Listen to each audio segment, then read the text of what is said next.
up, everybody? Welcome back to the channel. My name is Corey, and today I'll be reacting to inside Diddy's freak-off parties. So a little background, I don't really know much about the whole Diddy situation. I've heard that he's done a lot of creepy, weird stuff, but I don't really know exactly what he's done. I don't really keep up with all the news and stuff. So I'm gonna just, check this out. And so hopefully he'll give me some insight on what's been going on for real. 'Cause I ain't been tapped in for real, so let's go.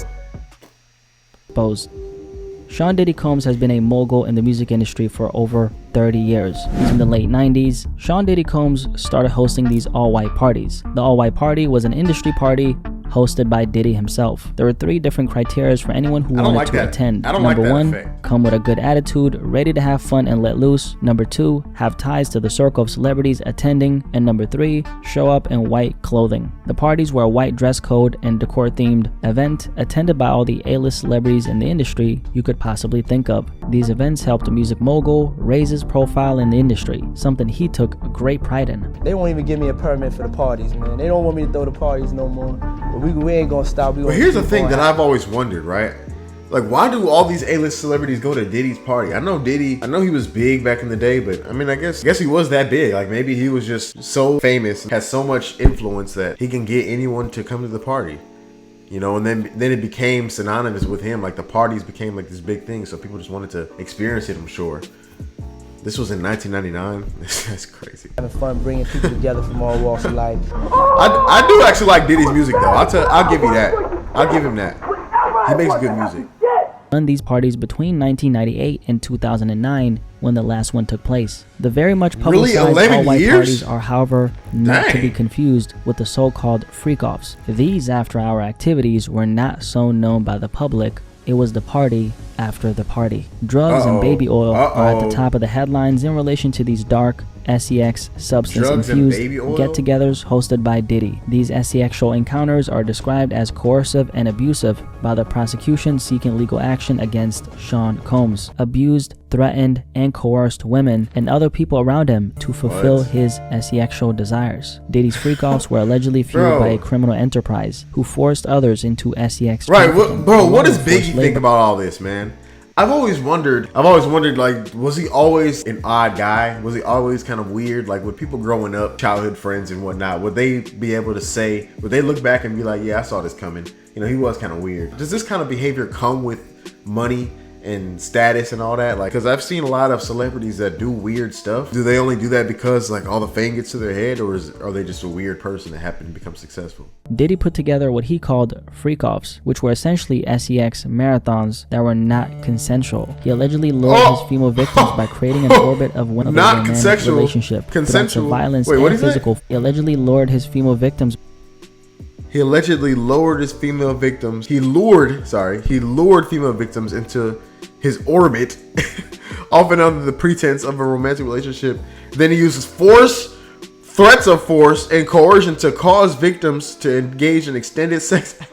What the heck? Allegedly used copious amounts of drugs to keep them in check, obedient and compliant. After these freak-offs, the victims received IV fluids in order for them to recover from the physical extortion and drug use forced upon them. The freak-offs were facilitated by Diddy's enterprise, which consisted of a team that included high-ranking supervisors, security staff, household staff, personal assistants, and other business employees of his. Arrangements for the victims' travels were also handled by his people, and so was the resupplying of any necessary items like the IV fluids, narcotics, and baby oil for the freak-offs. Sean Diddy Combs and his production company. How do you even get this idea? Where do you get these ideas from to have these crazy parties? Films. That's insane. He maintained control over his victims through not only physical violence, but promises of career opportunities, on top of threatening to withhold any financial support that they were receiving by means of coercion. Those means included tracking their whereabouts, freak-off sessions. Diddy, among other things, hit, kicked, threw objects, and dragged his victims by their hair. These assaults resulted in serious injuries that took days and sometimes and he just got away with it for all these years. Any resistance to participate in the freak-offs led to the victims' careers and livelihoods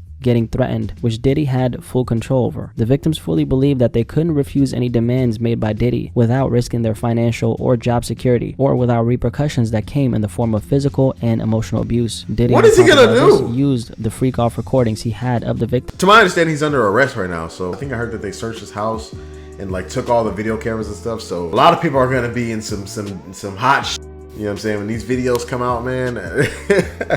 Wow, firearms bro. along with ammunition, including 3 AR-15s. This is with insane. Altered serial numbers on top of drum. Like, my only question is, how do you firearms get that are believed these to have been ideas used in the to act intimidation like of the this, to victims. do something The criminal like this? network of people who enabled and aided. Like, what is he did so gaining mainly from through this? keeping tabs on the victims. I guess he's just making sure they gaining follow like directions his and fantasy. protocols He's regarding financial fulfilling payments, some and by of some advancing weird or fantasy he's creating got, opportunities some based on odd, their sick, twisted compliance fantasy. level. You The know, cover-up like is made possible is where victims recall being captured to remain in hiding for days at a time in order to ensure that they recovered from the injuries Diddy had inflicted upon him, so the physical violence could continue on in the dark. Anyone who attempted to flee was then contacted and located by his employees. Any of his employees who witnessed contacted and then located. Yeah, we located him. He tried to flee. We located located him. We got him. Silence. These acts included physical violence, kidnapping, and arson. These freak-offs left the alleged victims so exhausted they had to be given fluids just to recover. Diddy then used all the videos as they had to be given fluids to recover from this, and kept them silent and like, what need to recover? The end for Diddy is near though, as he is incarcerated and as the government launched an extensive investigation into the life of Diddy with the intention to uncover the dark realities he put his victims through. Anyway, if you made it this far, drop a like since you enjoyed the video and subscribe if you Man, that's crazy, bro. Because I've been bumping the music this whole time. Again, I haven't been listening to any of the news and stuff. So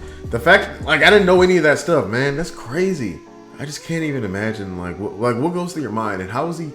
So he got away with it because he threatened people physically and with their money situation. Like, I guess these are actors and stuff, and he has a lot of connections, so I guess he has some type of power in that realm. I'm just confused. I'm just wondering, like, what exactly could he have done to potentially ruin these people's lives to where they felt the need to listen to him over anything else? Like, they did it because if I don't listen to what Diddy says, he gon' like, what is he gonna do?